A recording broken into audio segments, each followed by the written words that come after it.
大家好，我係傑特，繼續係星期六早上時間。11月咧就好多大片嘅，咁世外就好多人講，咁我就唔講住先，因為呢個頻道主要係講娛樂片嘅，所以就講咗擺明救谷片嘅《鐵血戰士萬方廝殺》。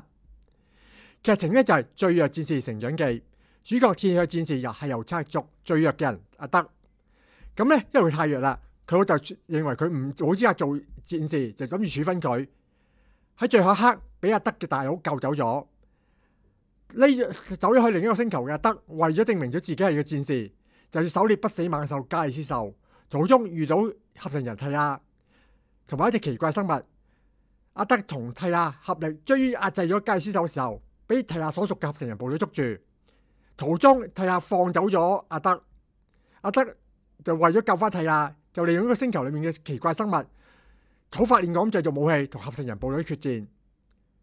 嗱，古仔咧再唔係用人類做主角啦。之前咁多集都係以人類做主角去對鐵血戰士嘅，但今次咧就係用鐵血戰士族人做主角，好王道嘅一個最弱嘅人喺戰場上成長，學識咗友情仁慈，而唔係最單純嘅狩獵民族遊賊族。而合成人提亞咧，最初亦都知道命令佢捉加里斯獸啫，但係因為喺途中遇到阿德結合咗友情，最後合力擊敗強敵，好王道，好簡單。雖然好簡單嘅劇情，腦筋度爆，但係因為將主角換咗係鐵血戰士族咧，成個嘢突然間好有新意啦！呢亦都係個導演丹崔克柏格最聰明嘅地方。嗱，呢個導演咧之前拍咗3套嘅，拍咗3套啦，即係第3套嘅呢套係第一套就係就係古印第安少女大戰鐵血戰士，跟住一套咧就係動畫嚟嘅，喺 Disney Plus 有得睇嘅。呢3套呢幾套咧都有一個唔同地方，就係佢唔再用現代古代嗰套咧就用印第安啦。跟住一套動畫，呢套咧就係用咗鐵血戰士世界做背景，唔係好傳統地用現代科技對鐵血戰士，因為咁多集都睇到厭晒㗎啦。而家為咗做一個真實感啦，佢仲特登去創造一套鐵血戰士嘅語言，睇出啊個導演係幾有野心咧，想係以呢個方向啊，即係以鐵血戰士阿德做主角，去創造一個新嘅鐵血戰士故仔，即係擺脫咗人類對鐵血戰士嘅腦梗嘅話咧，描寫空間就大好多，就冇就突然間就完全唔同晒㗎啦。嗱，戰鬥方面咧幾用心嘅，佢保留咗鐵血戰士系列嗰種用陷阱啦、狩獵嘅方法去打嘅方法嚟嘅。呢個玩法咧，以前嗰種老土嗰種打鬥，但係佢都有保留咗。例如話利用森林嘅地形啦，利用土法煉鋼去追嗰啲現成武器去戰鬥啦，陷阱啦。各種機關咁樣，即係呢樣嘢，我覺得係保留咗，係保留佢有新意之餘，係就保留咗鐵血戰士佢一貫風格。即係如果你話鐵血戰士一騎擋千咁殺到班合成戰士飛起嘅話咧，就冇意思噶啦。亦都唔係鐵血戰士風格嚟嘅。至於女主角咧，係意外定係搞笑擔當，佢令我聯想起咩咧？星球大戰裏面個金色機械人 C3PO， 好多對白。意外地搞笑，尤其是後半段嗰段戰鬥咧，係好睇得依然咧係笑碌咗喺度嘅。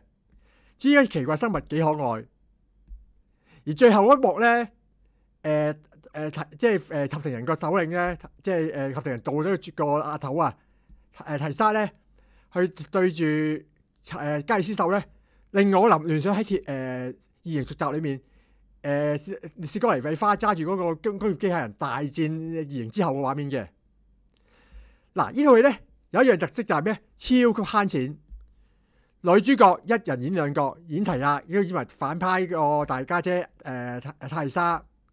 男主角咧演阿德同埋阿德個老豆，再加埋主角大佬3個演員，其他嗰啲合成人咧就啲路人角色，你唔使理嘅，即係嗰啲便當雜魚嚟嘅啫。跟住咧其他做咩？特技同 CG。而呢套戲嘅 CG 咧，以荷里活而家嘅 level 嚟講咧，我覺得唔係好貴。據說就大約係1億美元左右啦。以咁嘅價錢拍到依個水準嚟講咧，就超級抵㗎。嗱，套戲就唔好長嘅，2個鐘頭都唔夠，但係由頭冇冷場。佢又唔係一味打，要有文戲有文戲，有對白，要搞笑有搞笑，節奏明快，比想象中好睇好多。甚至我覺得好睇過之前印第安少女大戰鐵血戰士嗰套添。因為佢冇咗所謂叫做咩人類一定係主角嘅包袱啊，所以玩上嚟咧更加爽。我覺得係幾有新意嘅。嗱咁噶，呢套戲咧作為如果你係鐵血戰士粉咧，絕對值得入場，唔會失望。就算冇追開都唔緊要，因為佢本身鐵血戰士其實集我覺得獨立睇嘅，你唔需要一定要去睇之前嗰幾套都可以睇嘅，唔需要做功課嘅。好啦，咁今個禮拜就到此為止啦。咁接下來咧都有好多大片嘅，西外我唔知睇唔睇，咁我等啲子彈飛多一會先，咁之後再決定睇啦。之後其他片仲有一堆嘢，咁我就到時先再講。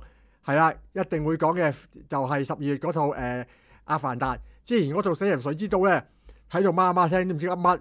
希望今次火與灰會比較似樣啲。好，下一集再見，拜拜。